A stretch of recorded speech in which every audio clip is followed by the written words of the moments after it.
Mummy papa का सम्मान। हर touching story. सभी माता पिता अपने बच्चों के बेहतर भविष्य के लिए संघर्षशील होते हैं।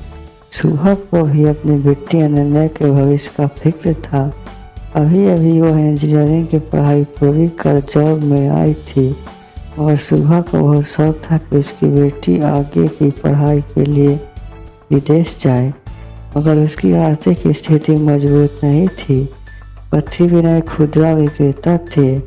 वह प्राइवेट स्कूल में पढ़ाती थी। ऐसे में बेटी को विदेश भेजने का स्वप्न कैसे पूरा होता। पति पत्नी इसी चिंता में थे। तब उन्हें लगा कि उनके पास जो जमीन पड़ी है उसे बेचकर वह बेटी को विदेश भेजेंगे।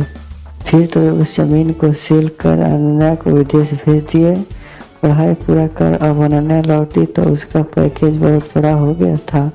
अपने पेरेंट्स के त्याग उसे याद था। वह उनके लिए एक सुंदर फ्लैट खरीद के उनके अपने पास रखने का आग्रह करने लगी। सुबह इसके लिए तैयार थी, मगर विनय जी नहीं मान रहे थे। उनका कहना था वह अपना यह छोटा सा धंधा से खुश है। बड़े शहर में घर में खाली पड़ा रहने से अच्छा है कुछ न कुछ करते रहना। जबकि अनन्या का कहना था पापा अब मैं सक्षम हूँ, ऐसे में आप मेरे साथ आराम से रहें। सुबह भी विनय को समझा रही थी। आखिर विनय जी थोड़े समय के लिए उसके पास रहने को तैयार हो।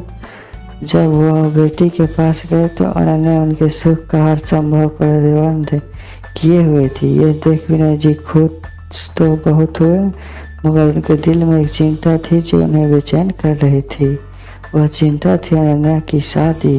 वह सोच रहे थे कि उनकी बेटी विवाह योग हो गई, उसके लायक योग वर मिल जाए। तो यही कारण था जो वह अपना घर और शहर छोड़ना नहीं चाहते थे। कुछ दिन अनन्या के साथ रहने के बाद विनय जी लौट आए। विनय जी की बेटी एक बड़े कंपनी में हाई पैकेज पर जॉब कर रही है। सुन उनके जाति बिरादरी के हैं। कुलीन लोग उन्हें इज्जत से बुलाते, बातचीत कर अपने तरफ से रिश्ता का प्रस्ताव रख देते। उनकी हस्ती देख विनय जी अंदर से काफ़ी प्रसन्न हो जाते। वह उनके धन संपत्ति घर द्वार देख सोचते उनकी बेटी यहाँ राज करेगी।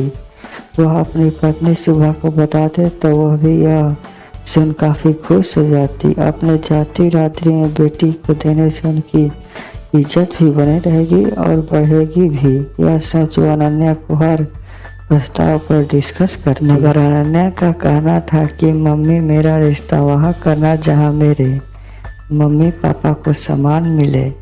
विनय जी कहते बेटा वे हमें सम्मान पूर्वक बुलाकर रिश्ते की बात रखते हैं।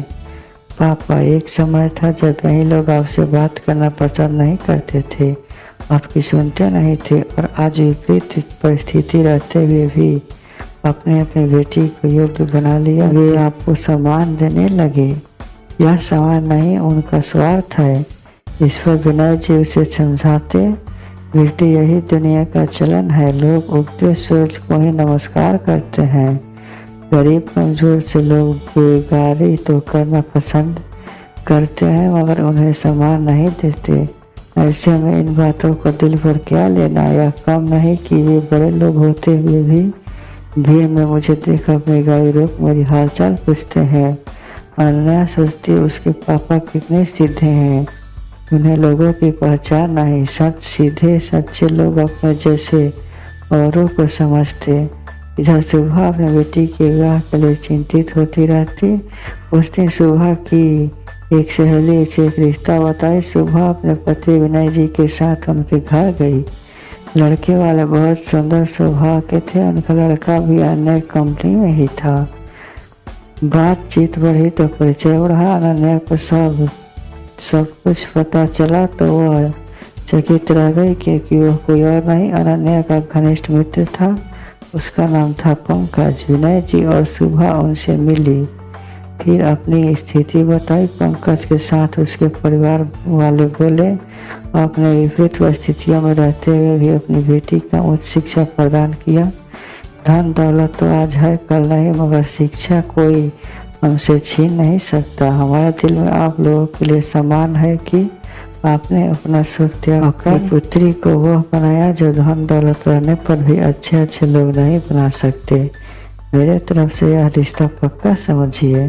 साथ जिनका विचार अच्छा होता है उनका व्यवहार भी अच्छा होता है। रिश्ता स्टेटस से आगे बात विचार व्यवहार को देखकर बनाना चाहिए। जीवन में अच्छे लोगों से संबंध होने से वक्त सुख और शांति से कटता है। पंकज अनन्या के माता पिता को अपने पेरेंट्स की तरह सम्मान देता था। विनय जी और सुभा दोनों के सफल जीवन की आशीर्वाद देते हुए विवाह कर दिए।